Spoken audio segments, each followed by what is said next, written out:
I'll never forget the way my father looked at me across that mahogany table in the lawyer's office, like I was something he'd accidentally stepped in on his way to collect a fortune. My grandmother had been dead for 3 weeks, and already he'd stopped pretending to grieve. The inheritance reading was supposed to be a formality, a somber gathering where we'd honor her memory and accept whatever she'd left us with grace and gratitude. Instead, it became the day my father tried to erase me from our family entirely. If you've ever sat in a room where someone you loved your entire life suddenly looked at you like you were a stranger, a problem to be solved, an obstacle to be removed, then you know exactly how my chest felt in that moment. Like someone had reached inside and was slowly twisting everything vital until I couldn't breathe properly. And if you're watching this from wherever you are in the world, I want you to drop a comment and tell me where you're tuning in from, because this story, my story, it's about to get darker than I ever imagined my life could go. Make sure you check the description box below for more stories like this one. Stories about families that implode, about betrayal that cuts deeper than any knife, about revenge that tastes both sweet and poisonous at the same time. My grandmother, Eleanor Hastings, had been the matriarch of our family for as long as I could remember. She built a real estate empire in suburban Connecticut from absolutely nothing, starting with a single rental property in 1967 and growing it into a portfolio worth somewhere north of $12 million. $12 million! The number itself felt obscene to say out loud, but Grandma Eleanor had earned every penny through shrewd investments, tireless work, and an almost supernatural ability to see potential where others saw decay. She'd raised my father, Richard, as a single mother after my grandfather died in a construction accident when Dad was only 7. Everything she did, every property she bought, every risk she took, it was all for family. For legacy. For us. I'm Diane Hastings Morrison, 42 years old, divorced, mother of 2 teenage girls, and up until that moment in the lawyer's office, I believed I was Richard Hastings' daughter. Not just believed, I knew it. I had his eyes, his stubborn chin, his way of crossing my arms when I was thinking hard about something. I had his mother's hands, long-fingered and elegant, perfect for the piano she taught me to play when I was 6. I had 35 years of memories of him teaching me to ride a bike, walking me down the aisle at my wedding, holding my firstborn daughter in the hospital with tears streaming down his face. But apparently none of that mattered. Not when $12 million was on the table. The lawyer, a thin man named Gerald Pemberton with wire-rimmed glasses and the demeanor of someone perpetually apologetic for existing, had just finished reading the preliminary sections of the will. Standard stuff, charitable donations, provisions for the property management staff, a generous bequest to the church, where Grandma had been a member for 40 years. Then he got to the family provisions, and I felt my father shift in his seat beside me. My stepmother, Constance, sat on his other side, her perfectly manicured nails drumming softly against her designer handbag. My half-brother, Richard Jr., who everyone called RJ, sat across from us, looking bored and checking his phone every 30 seconds. This was my family, or so I thought.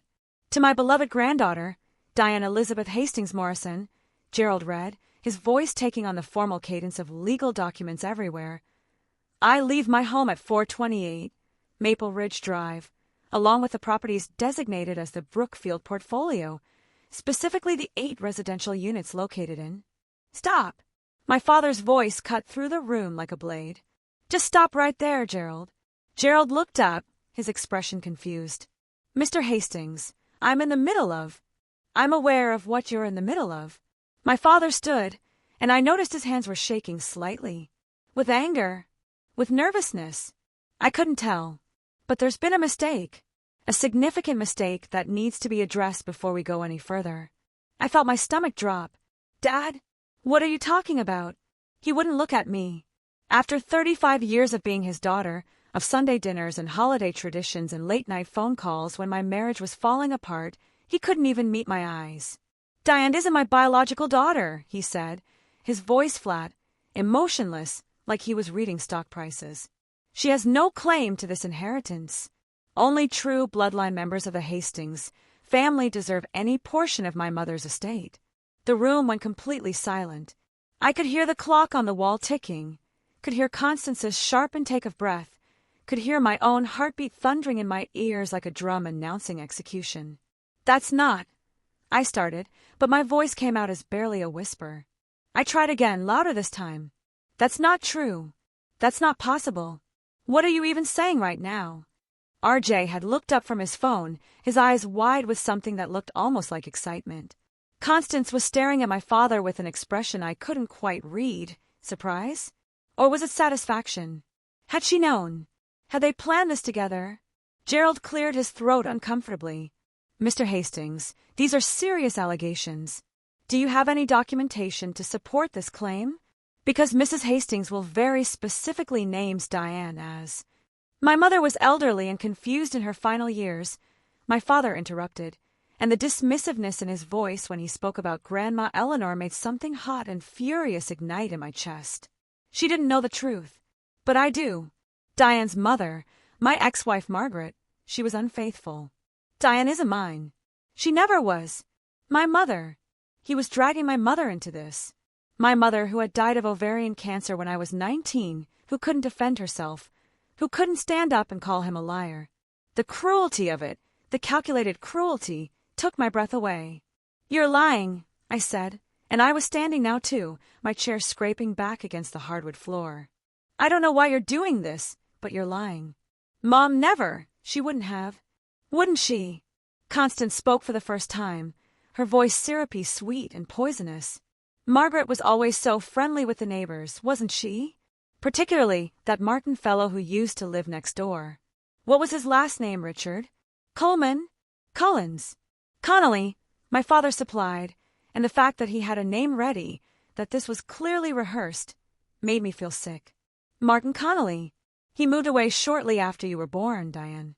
Quite suddenly, if I recall correctly. This was insane. This was beyond insane. I grabbed the edge of the table to steady myself, because the room had started to tilt in a sickening way. So let me get this straight. You're claiming here, now in front of a lawyer, that I'm not your daughter? Based on what? A suspicion. A convenient memory that serves your purpose of taking my inheritance. Based on truth, my father said coldly. And if you contest this, I'll prove it. We'll do DNA testing. We'll do whatever it takes. But I'm not allowing my mother's hard-earned estate to go to someone who isn't actually family. And that's when it clicked. That's when I saw the whole ugly picture. RJ was drowning in gambling debts.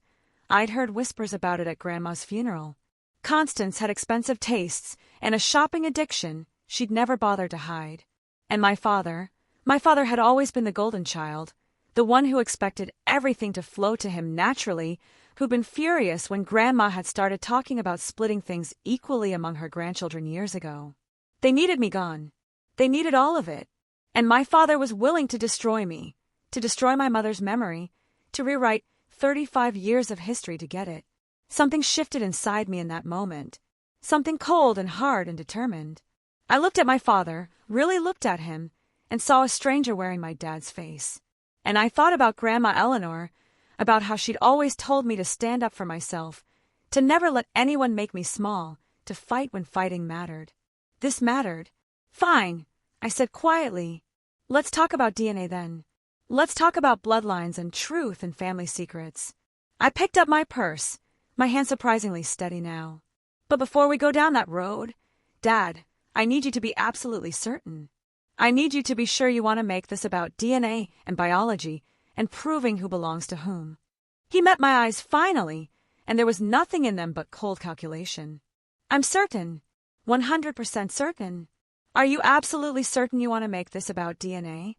I asked again, giving him one last chance, one final opportunity to back down, to remember that he was supposed to love me, to realize what he was about to lose. Absolutely, he said without hesitation. I nodded slowly, my mind already racing ahead to what I needed to do, who I needed to call, what secrets I needed to unearth. Because my father had made a critical mistake. He'd assumed I was the one with something to hide.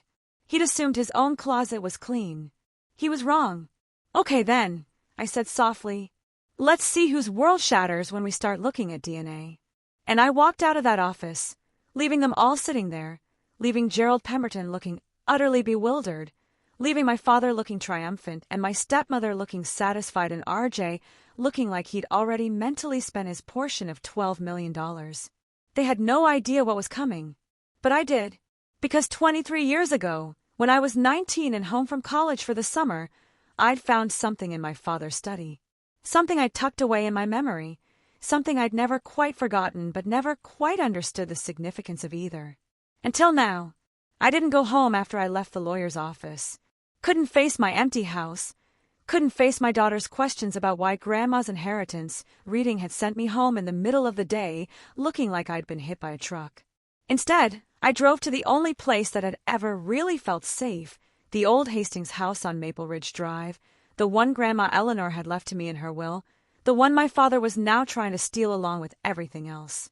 The house was a beautiful Victorian built in 1924, with a wraparound porch and original stained glass in the entryway.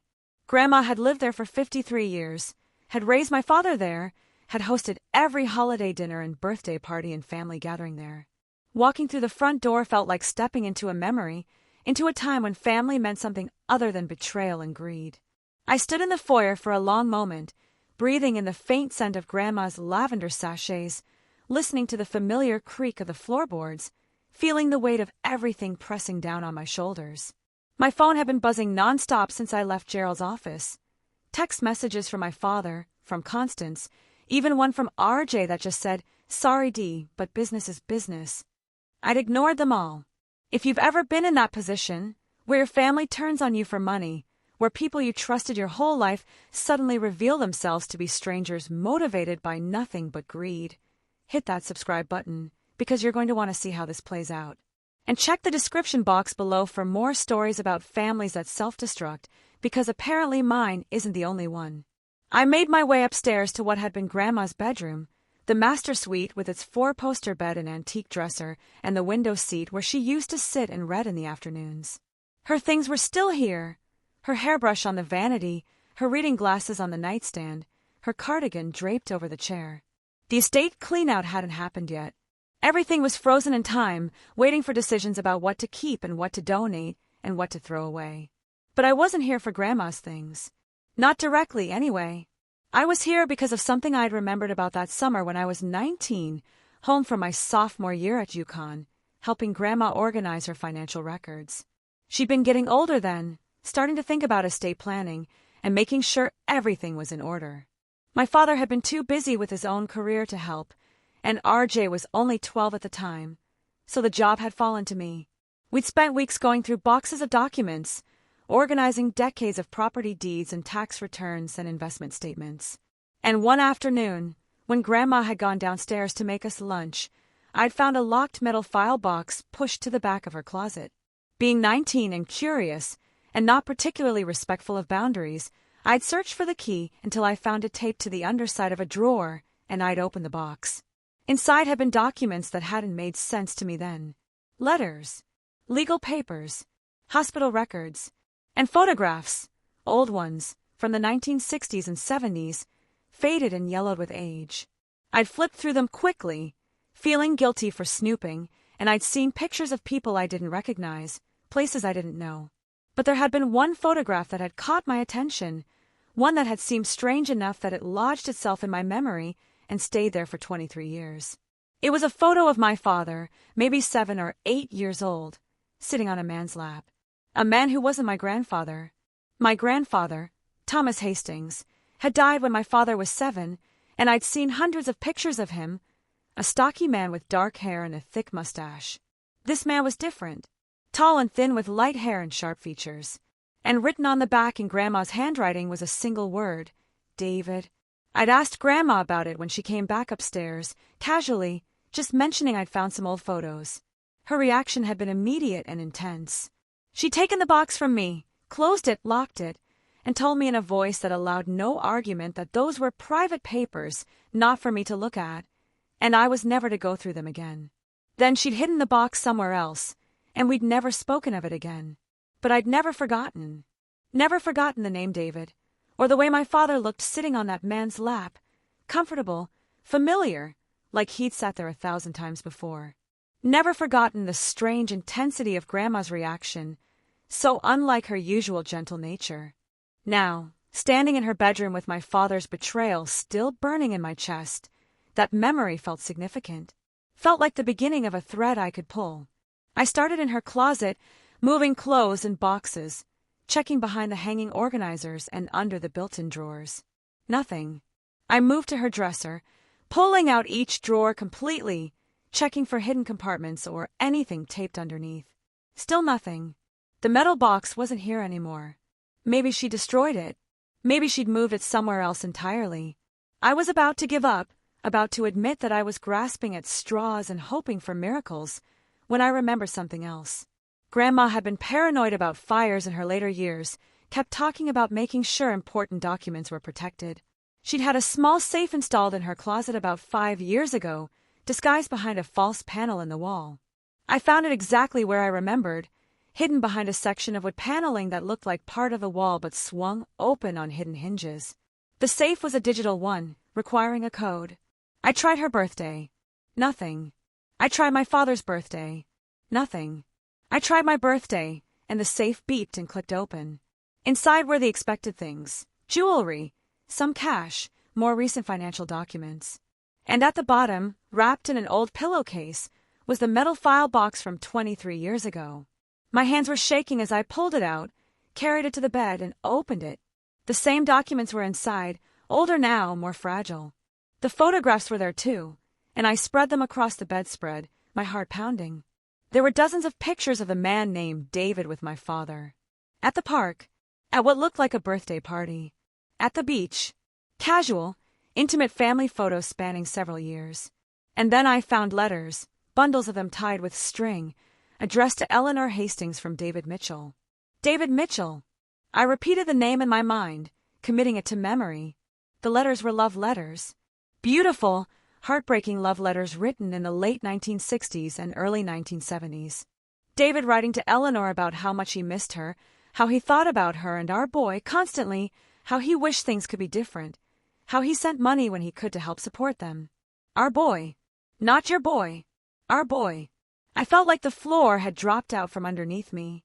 I sat down hard on the edge of the bed, still holding one of the letters, reading it over and over again.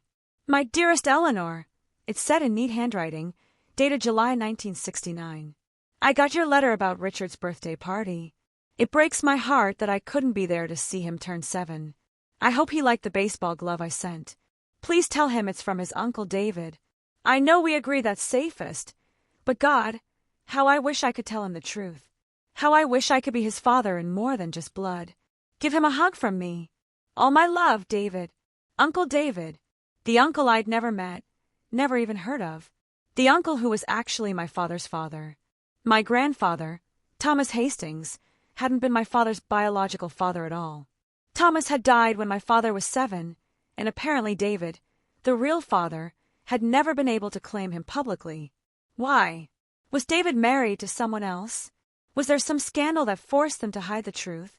The letters didn't say explicitly, but the implication was clear. David and Eleanor had had an affair, she'd gotten pregnant, and for reasons I couldn't quite piece together from the papers, Thomas Hastings had raised Richard as his own. I kept searching through the box, finding more evidence. A birth certificate with Thomas Hastings listed as father, but with a notation in the margin I couldn't quite decipher. Hospital records. A legal document that looked like some kind of acknowledgement of paternity, signed by David Mitchell and witnessed by a lawyer, dated 3 months after my father's birth, but never filed publicly. And at the very bottom of the box, a DNA test result. From 2003, 22 years ago. A paternity test showing a 99.9% probability that David Mitchell was the biological father of Richard Thomas Hastings. My father had known. He'd known for 22 years that Thomas Hastings wasn't his biological father, that his parentage was complicated, that his mother had kept secrets, that his entire identity was based on a social arrangement rather than pure biology. And now he was trying to use the exact same reasoning to exclude me from my grandmother's inheritance. The hypocrisy was staggering. The sheer audacity of it made me want to laugh and scream at the same time. He knew, better than anyone, that biology wasn't what made someone family. He'd been raised by a man who wasn't his biological father, and by all accounts, Thomas Hastings had been a wonderful dad to him. But when it came to $12 million, suddenly bloodlines were all that mattered. Suddenly, biology was everything. I carefully photographed every document in the box with my phone, making sure I had clear, readable images of everything. The letters, the legal documents, the DNA test, the birth certificate, all of it. Then I packed everything back into the box exactly as I'd found it and returned it to the safe. My father wanted to play games with DNA. Fine, let's play. But first, I needed to know more about David Mitchell. I needed to understand the full story, needed to know if he was still alive, needed to figure out exactly how to use this information for maximum impact. Because I wasn't just fighting for my inheritance anymore. I was fighting for my mother's memory, for the truth about my own parentage, for justice against a man who was willing to destroy his daughter to enrich himself. I sat there on Grandma Eleanor's bed, surrounded by her things, surrounded by the evidence of her secrets, and I felt something settling into place inside me. A cold, clear determination. A plan beginning to form. My father thought he could erase me from the family with a lie. He thought he could rewrite history to suit his needs. He thought he was the only one with the power to wield DNA as a weapon. He was about to learn how wrong he was. And honestly, if this story is resonating with you, if you're sitting there thinking about your own family dynamics and the secrets people keep, make sure you're subscribed because this is just the beginning. Check that description box below for more stories like this, because the world is full of families with hidden truths waiting to explode.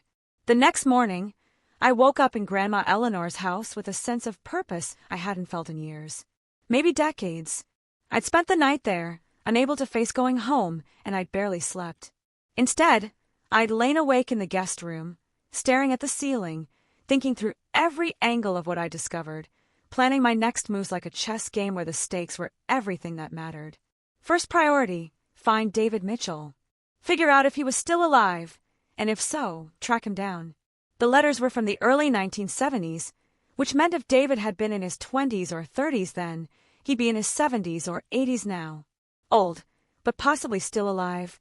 I started with the basics: social media, online searches, public records databases.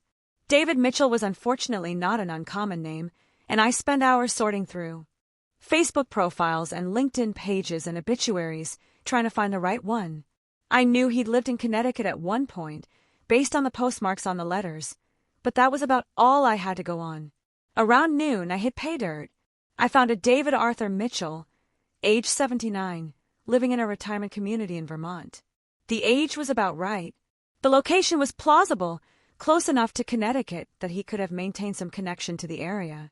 And when I dug deeper, searching through old newspaper archives, I found a wedding announcement from 1968. David Arthur Mitchell marrying a woman named Patricia Greenwood in Hartford, Connecticut. That was it. That was the why. David had been married when he'd had the affair with Eleanor. He'd had a wife, probably a whole other family, and he couldn't publicly acknowledge Richard without destroying his marriage and his reputation. So Eleanor had passed Richard off as Thomas Hastings' child, and Thomas, for whatever reason, love, perhaps, or honor, or maybe he just couldn't have children of his own, had agreed to raise the boy as a son. It was a secret that should have died with that generation. Grandma Eleanor had taken it to her grave. Thomas Hastings had taken it to his decades earlier. David Mitchell had presumably lived his whole life with his legitimate family, never publicly acknowledging the son he'd had with another woman. But Grandma Eleanor had kept the evidence. She kept the letters and the documents and the DNA test, and she'd left them where someone might find them, where I had found them. I wondered if she'd known, somehow, what my father would try to do. If she'd left a trail of breadcrumbs deliberately, insurance against her son's greed.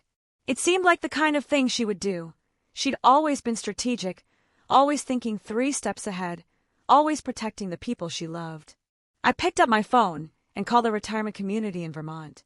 A cheerful receptionist answered, and I asked to speak with David Mitchell, saying I was a family member trying to get in touch. "Oh, Mr. Mitchell would love that," the receptionist said warmly. "He doesn't get many visitors. Let me transfer you to his room." The phone rang 3 times, and then a quavering male voice answered. "Hello, Mr. Mitchell? David Mitchell." My own voice sounded strange to my ears, tight with emotion. "Yes, this is David. Who's calling?" I took a breath. "My name is Diane Morrison. I'm Richard Hastings' daughter. Your granddaughter." There was a long, long silence on the other end. I could hear him breathing, could almost feel the shock radiating through the phone line. "Diane," he finally said, and his voice broke on my name. "Richard's daughter. Eleanor told me about you. When you were born. She sent me pictures over the years, just a few, but I kept every one. I never expected to hear from you. I found Grandma Eleanor's papers," I said, and then the whole story came tumbling out. My father's betrayal at the will reading. His claim that I wasn't his biological child. My discovery of the truth about his own parentage. The letters and the DNA test and the photographs of him as a little boy sitting on David's lap. David listened to everything, occasionally making small sounds of distress or anger. When I finished, he was quiet for a moment. "That boy," he said finally, and there was profound sadness in his voice. "That boy I couldn't raise, couldn't claim, couldn't be a father to. He grew up to be exactly the kind of man I was afraid he'd become without me. Selfish. Cruel. Willing to destroy the people who love him for money. Did you want to be part of his life?" I asked. "When he was young." "More than anything," David said, and I could hear tears in his voice now. "I loved Eleanor. I loved her so much. But I was married, had 2 other children already, and Patricia, my wife, she would have been destroyed. The scandal would have ruined everything. So I sent money when I could, stayed away, and let Thomas be the father I should have been. Thomas was a good man, better than me in a lot of ways. And then when he died, I thought maybe I could step in, but Eleanor said no. Said it would confuse Richard, hurt him, open up questions he was too young to understand. So I stayed away, and I've regretted it every single day since. We talked for over an hour. David told me about his life, about the choices he'd made, about watching from a distance as my father grew up, went to college, got married to my mother, had me. He kept track of everything through Eleanor's occasional letters and updates. He knew about my childhood, my wedding, my daughters, my divorce. He'd known about me my whole life, this grandfather I'd never known existed. "What do you want me to do?" David asked finally. "How can I help you?" "I need the truth to come out," I said. "I need my father to understand that he's a hypocrite, that he has no moral high ground to stand on, that if he's going to make this about DNA and bloodlines, then we need to examine his DNA and his bloodlines too." "I'll do whatever you need," David said without hesitation. "I'll take a DNA test. I'll sign affidavits. I'll testify if it comes to that. Richard needs to understand what he's doing, and maybe this is the only way." We made plans. I would drive up to Vermont the next day, meet David in person, get everything documented properly. I'd already contacted a lawyer of my own, a woman named Patricia Winters who specialized in estate law and had a reputation for being absolutely ruthless when clients needed her to be. She'd agreed to take my case and was already preparing to challenge my father's claims. After I hung up with David, I sat for a while just processing everything. I'd found my grandfather. I'd found the key to dismantling my father's argument. I'd found the truth that would either bring justice or destroy what remained of our family completely. Probably both. That evening, my daughters came to find me at Grandma's house. Emily was 17, Sarah was 15, and they'd heard from someone, probably Constance's daughter from her first marriage, their sort of cousin, about the drama at the will reading. "Mom, what's going on?"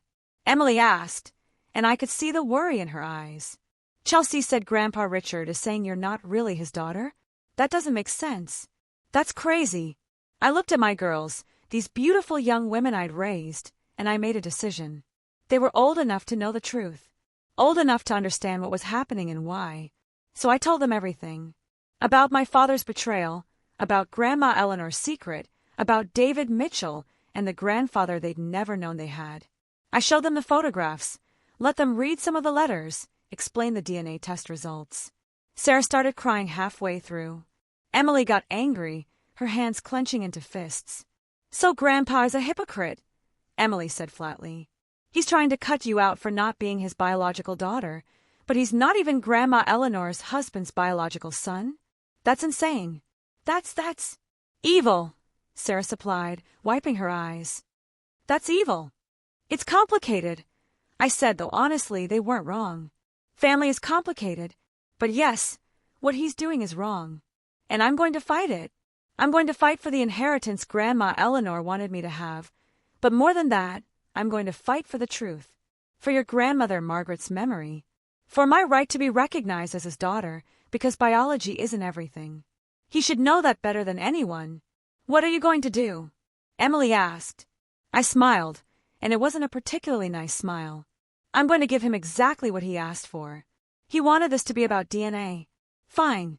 Let's see how he feels when his own DNA is examined in court. My phone buzzed with yet another text from my father. This one said, Diane, stop being ridiculous. Accept reality, and we can settle this quietly. There's no need for everyone to get hurt. Too late, I thought. You hurt me first. You hurt Mom's memory. You tried to erase me from the family for money. Now you get to live with the consequences. I show the text to my daughters.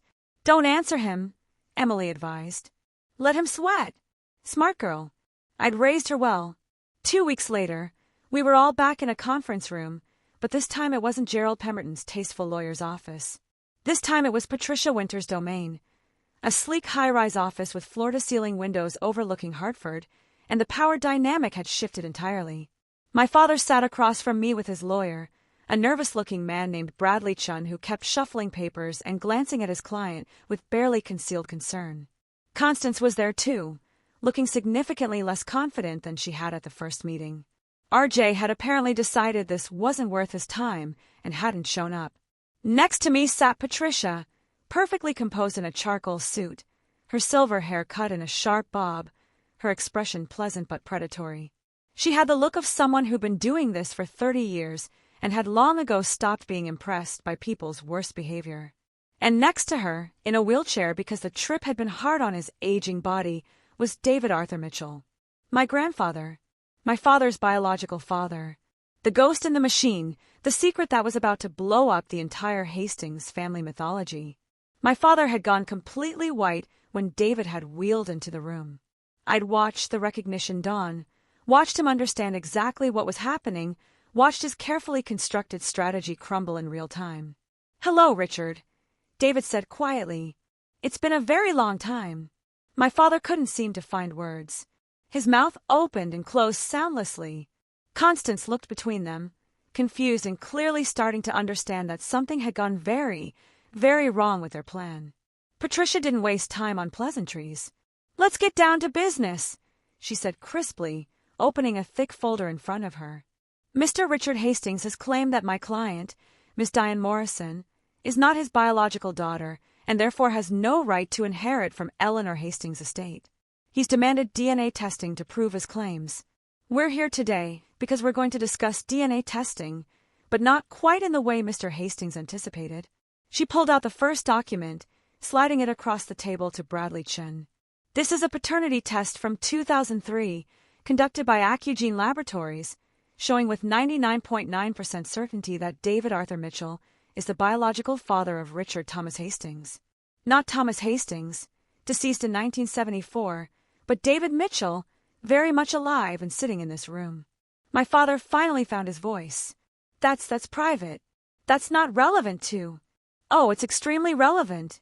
Patricia cut him off smoothly. You made this about bloodlines and biological legitimacy, Mr. Hastings. You claim that only true Hastings family members should inherit from Eleanor Hastings' estate. But by your own logic, you're not a true Hastings either. You're a Mitchell. Thomas Hastings was not your biological father, which means you have no more biological claim to the Hastings family inheritance than my client does, actually, less, since Ms. Morrison has been legally recognized as your daughter for 35 years, whereas you were fraudulently passed off as Thomas Hastings' biological child. That's different, my father said, but his voice was weak. My mother was married to Thomas. He raised me as a son. That's completely different from... From what? I spoke for the first time, and my voice was cold. From you raising me as your daughter? From me calling you Dad for 35 years?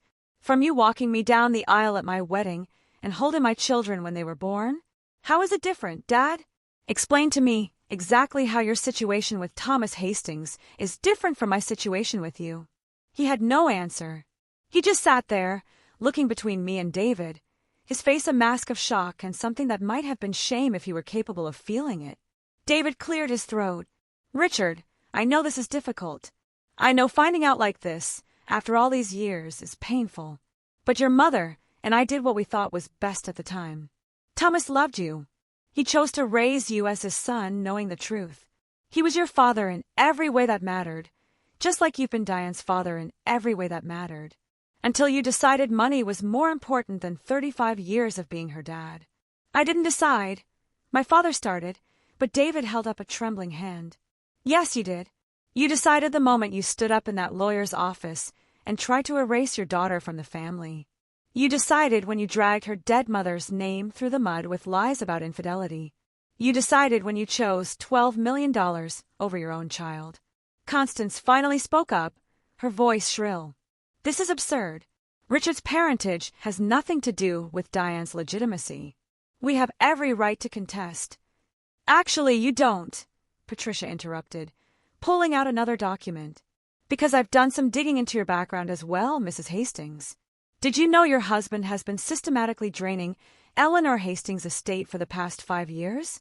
Taking out loans against the properties, using estate funds to cover your shopping bills, RJ's gambling debts, that boat you bought last summer. She slid a stack of financial records across the table. Eleanor knew. She'd started documenting everything about 6 months before she died. She was planning to cut Richard out of the will entirely, but she died before she could update it. However, these records show a clear pattern of financial elder abuse. If we go to court with this, along with the DNA evidence and Richard's fraudulent claims about Diane's parentage, not only will Diane get her full inheritance, but Richard might face criminal charges. My father looked like he might be sick. Bradley Chin was speed reading through the financial documents, his face getting progressively more horrified. Mr. Hastings, Bradley said quietly, I think we need to discuss settlement options. I'm not settling, my father said stubbornly, but there was desperation in his voice now. This is my mother's estate. I'm her son. I deserve. You're David Mitchell's son, I said, and I stood up, leaning across the table toward him. You're the product of an affair raised by a man who wasn't biologically related to you. And by your own standards, by the standards you tried to apply to me, that means you have no claim to the Hastings estate at all. Zero. Nothing. I pulled out my phone and brought up one of the photographs I'd found in Grandma's box. The one of my father as a little boy, sitting on David's lap, both of them smiling at the camera. I turned it so he could see it. I found Grandma Eleanor's papers, I said. All of them. The letters. The DNA test you took 22 years ago when you started having suspicions about your own parentage. The birth certificate with the annotation. Everything. She kept it all. And I think she kept it specifically in case you ever tried something like this. She knew you, Dad. She knew exactly what kind of man you'd become. My father stared at the photograph, and for just a moment, I saw something break in his expression. Something that looked almost like grief or regret or realization of what he destroyed. But then Constance grabbed his arm. Richard, we should go. We need to regroup, talk to another lawyer. No, I said firmly. No more running. No more scheming. Here's what's going to happen. You're going to withdraw your contest at Grandma's will. You're going to issue a formal statement acknowledging that I am your daughter, that your claims about my mother were false, and that you were mistaken in trying to exclude me from the inheritance. You're going to return every penny you've taken from the estate over the past 5 years. And yes, we have a full accounting of it all. And you're going to do all of this within the next 72 hours. And if I don't, he asked. But there was no fight left in him. Patricia answered. Then we go to court. We present all of this evidence publicly. We file criminal charges for elder abuse and embezzlement. We make sure everyone knows that Richard Hastings tried to disinherit his own daughter based on lies while being a fraud himself. We make sure your name is in every newspaper in Connecticut. And we make absolutely certain you end up with nothing, not just from your mother's estate, but from your own assets once the lawsuits and criminal penalties are done with you. You destroy me, my father said, looking at me with something I couldn't quite read in his eyes. You'd really do that? After everything? After everything? I repeated, and I felt tears threatening for the first time since this whole nightmare had started. You tried to destroy me first. You called my mother a liar and a cheater when she's been dead for 23 years and can't defend herself. You tried to erase me from the family, from Grandma's will, from 35 years of history. You looked me in the eye and said I wasn't your daughter, that I didn't deserve to inherit anything, that only true bloodline members mattered. I wiped my eyes angrily. So yeah, Dad, after everything you did, after everything you were willing to do to me for money, I'd absolutely do this. Because unlike you, I'm actually fighting for something that matters. I'm fighting for truth. I'm fighting for Mom's memory. I'm fighting for the grandmother who loved me and wanted to take care of me even after she was gone. David reached over and took my hand, squeezing it gently. This man I just met, this grandfather I'd never known existed, offered more support in that moment than my father had in months. Richard, David said, his voice heavy with disappointment, I stayed away from you your whole life because I thought that was what was best for you. I thought Thomas could give you a stable, normal life without the scandal and complications I would have brought. But now I wonder if I made the wrong choice. If maybe you needed to know that family is about more than biology, that being a father is about showing up and loving someone even when it's hard, even when they're not perfect, even when money is involved. My father sat there in silence, and I watched as everything he'd planned, everything he'd schemed for, everything he'd been willing to sacrifice me for, crumbled into nothing. His lawyer was gathering papers, clearly preparing to recommend settlement. Constance looked furious but resigned, and my father just looked old and tired and defeated. 72 hours, Patricia repeated. Make your choice, Mr. Hastings.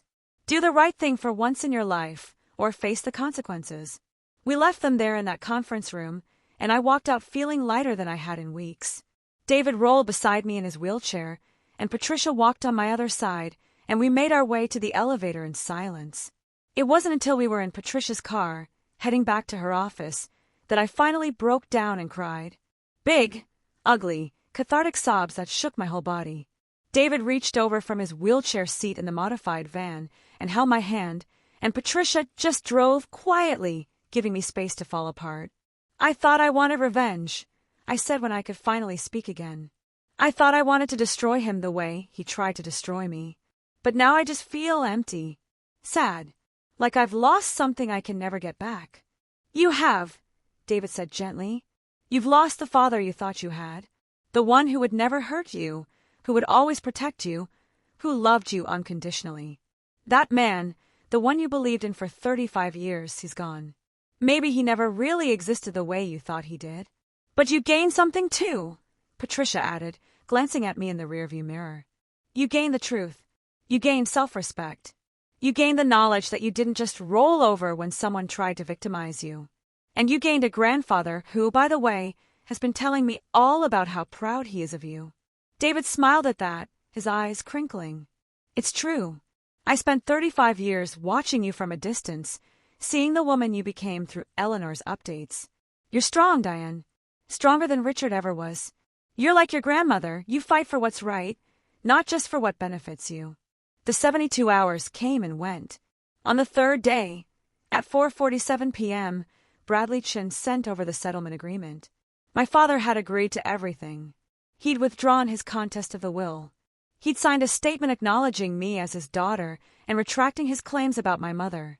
He'd agreed to return the money he'd taken from the estate, with interest. He'd essentially surrendered completely.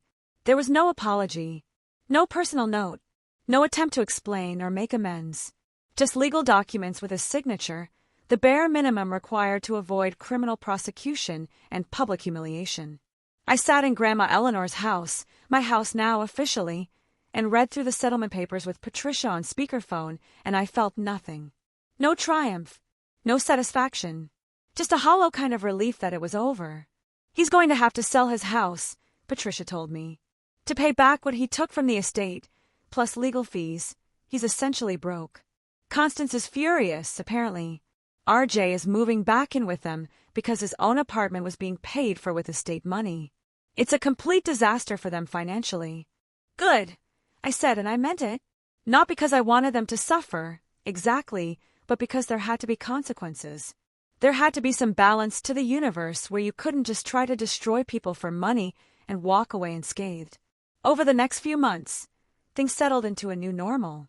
I moved into Grandma Eleanor's house permanently, brought my daughters with me, started managing the property she'd left me. I met with David regularly, building a relationship with the grandfather I'd never known. He told me stories about his life, about loving my grandmother from a distance for 50 years, about the regrets he carried and the choices he'd made. I wish I could have known her, I told him one afternoon as we sat on the front porch of the Maple Ridge house, watching the leaves turn colors as autumn approached. Not as my grandmother, but as the woman she was. The one who had the secret love affair, who made impossible choices, who protected her secrets for a lifetime. She was remarkable, David said softly. Fiercely intelligent. Brave. She did what she had to do to protect Richard, even when it meant giving up what she wanted. I think she would have been proud of you, how you handled all this. You didn't just fight for money, you fought for truth. That mattered to her more than anything. I never spoke to my father again. He tried calling a few times in the weeks after the settlement, but I never answered. What was there to say? He'd shown me exactly who he was, and I'd learned the hard lesson that sometimes the people you love most are capable of hurting you worst. There was no coming back from that, no apology that could bridge that gap. Emily and Sarah asked me sometimes if I missed having a grandfather, if I was sad about losing that relationship. I told them the truth. I was sad about losing the father I thought I had, but I'd gained something valuable too. I'd gained the knowledge that I could fight for myself, that I could uncover truth and demand justice, that I was stronger than I'd ever known. And I'd gained David, this gentle old man who'd made mistakes but owned them, who'd lived with regret but tried to do better when given the chance. He became a real grandfather to my daughters, telling them stories and teaching them card games and being present in a way my father never had been, even before all this happened. The inheritance allowed me to quit my job and focus on things that mattered more. I started a foundation in Grandma Eleanor's name, providing housing assistance to single mothers, giving them the kind of stability and security she'd worked so hard to build for herself. I turned several of the properties into affordable housing units, managed carefully to be sustainable but not predatory. If you've made it this far in my story, if you've listened to this whole journey from betrayal to revenge to something like redemption, I want you to understand something important. Revenge doesn't heal you. It doesn't fill the hole left by betrayal. It doesn't bring back the relationships you've lost or restore the innocence you had before you learned that people can be cruel. But standing up for yourself, fighting for truth, refusing to be victimized, that does something. It changes you. It makes you realize that you're not helpless, that you don't have to accept injustice, that you have power even when people try to take it away from you. My father tried to erase me from the family for money. He tried to use DNA and biology as a weapon to steal what my grandmother wanted me to have.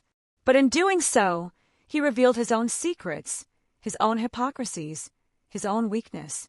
And I learned that family isn't about blood. It's about showing up, about choosing love over greed, about being there even when it's hard. I have a grandfather now who I never knew existed until a few months ago, and he's more family to me than my father ever really was.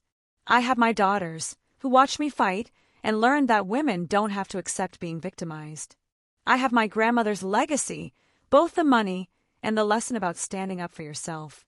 And I have the knowledge that when my father asked if I was absolutely certain I wanted to make this about DNA, when he demanded proof of bloodlines and biological legitimacy, I looked him in the eye and said yes. And his world shattered when I revealed that he was the fraud, the one with secrets, the one who had no moral authority to judge anyone else's parentage. Sometimes the people who try to destroy you end up destroying themselves instead. Sometimes truth is the best revenge. Sometimes standing up for yourself is worth losing people you thought you couldn't live without. I'm Diane Morrison, I'm 42 years old, and I'm the granddaughter of Eleanor Hastings and David Mitchell, the daughter of Richard Hastings despite everything, the mother of 2 incredible young women, and the inheritor of not just money, but a legacy of strength and resilience. And if my story has meant something to you, if you've seen yourself in any part of this journey, make sure you check that description box below for more stories like this. Stories about families that fall apart and people who find themselves in the wreckage. Stories about revenge and redemption, and learning that you're stronger than you knew. Because we all are. We're all stronger than we know. We just sometimes need the worst moments of our lives to prove it to ourselves.